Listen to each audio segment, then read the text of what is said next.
Dikush që simpatizon, i urren, i shan, e ndonjëherë edhe i lavdëron bashkëshortët e tyre. Me apo pa dashje, ato bëhen pjesë e komenteve dhe kritikave që marrin partnerët e tyre për shkak të profesionit që ushtrojnë. Bëhet fjalë për disa nga gratë liderëve tanë, të cilat shumë shpesh arrin të jenë të lumtura që janë në krahët e tyre, por disa herë edhe revoltohen nga kritikat e të tjerëve. Se çfarë kanë ato për të na thënë, i ndjekim bashkë në vazhdim.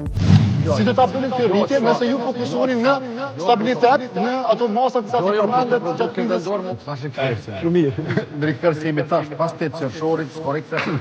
Unë nuk du të ndëgjoj për jush që ne kemi marrë si arsye për të bërë kushat. Nuk e kemi marrë, se kemi përmend, kemi dashur me dalë në ditë.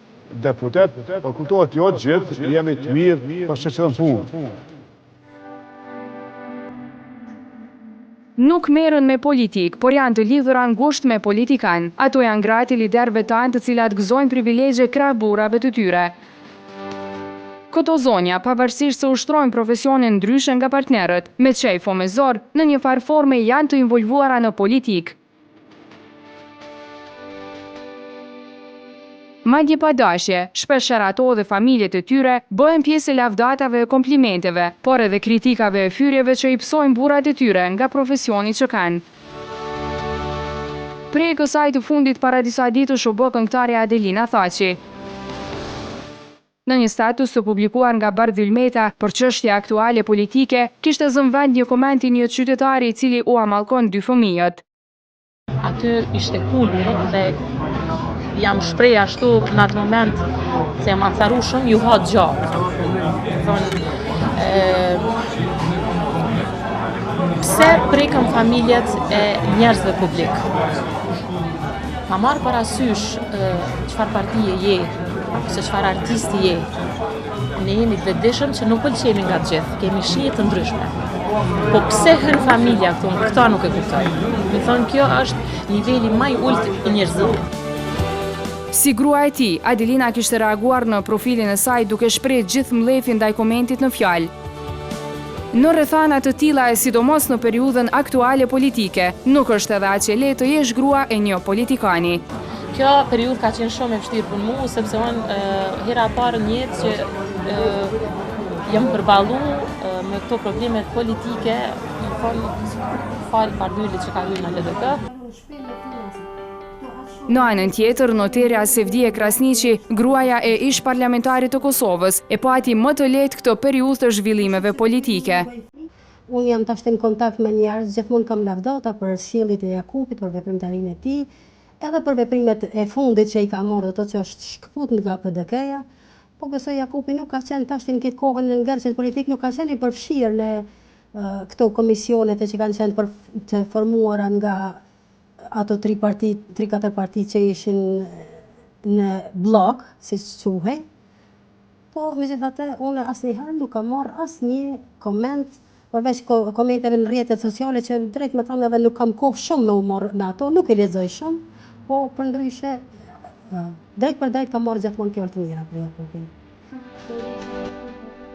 Madje ajo ndihet e veçantë në krahët e të shoqit, pasi vetë natyra e punës së bashkëshortit i ofron këtë ndjesi.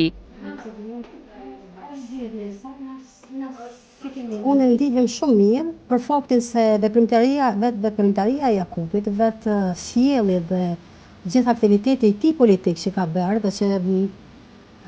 dhe vazhdon të bëj, që ka qenë gjithçka në shërbim të popullit dhe të vendit, ndihem shumë mirë me aktivitetin e tij që ka zhvilluar gjatë gjithë kohës duke përfshirë prej burgosjes, zhvillimin e tij, aktivitetin e tij në luftë dhe pas luftës. Ndihem shumë mirë, jam shumë krenare që jam bashkëshortja e Jakupit. E tillë ndjehet edhe zonja e të parit në kryeqytet. Më ndjen shumë e mirë. Sa më thonë që ndjen shumë e mirë. Në këtë rast një ftyrë publike, edhe pse po mësohem me qenë ftyrë publike, dhe në tash s'kam qenë edhe ndonjëherë harroj që jam, po mundohemi që me majtë kështu jetën normale që i kemi pas më herët që mos me ndryshu shumë në jetën tonë, shumë gjana, po për shkak posti që e ka, disa domosdoshmërisht ndrojnë. Pozita e kryetarit të Prishtinës bashkë me krenarin i ka shkaktuar edhe obligime e telashe zonjës Gjinolli Ahmeti. Është zgjat orari i punës tij dhe përgjegjësi që i ka pasaj në familje tash janë bartë e une. Kështu që une përveç punës të përditshme që e kam, tash kam edhe më tepër përgjegjësi në shtëpi dhe në familje. Po mundohem t'i përmbledhi edhe të njëjtën kohë me përkra shpendin edhe ju bashkangjit aktiviteteve të tij edhe të njëjtën kohë edhe me bashkëndi ato probleme që i ka ai me komunën. S'ka si të mos ndihet mirë edhe Mirvete Haziri, pasi edhe bashkëshorti i saj ka në duar hiç më pak se një komunë. Por kur është fjala te aktualiteti politik, edhe ajo sikurse gjithë qytetarët është kurioze për situatën.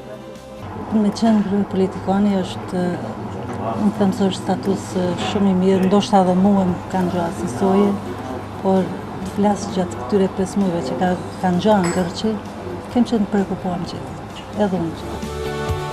Këto ishin zonjat i disa liderëve tanë politik, të cilat pavarësisht simpatisë të qytetarëve ndaj subjekteve ku ata shërbejnë, kritikave e komenteve nga më të ndryshmet, ato ndihen krenare për punën dhe veprimtarinë e burrave të tyre.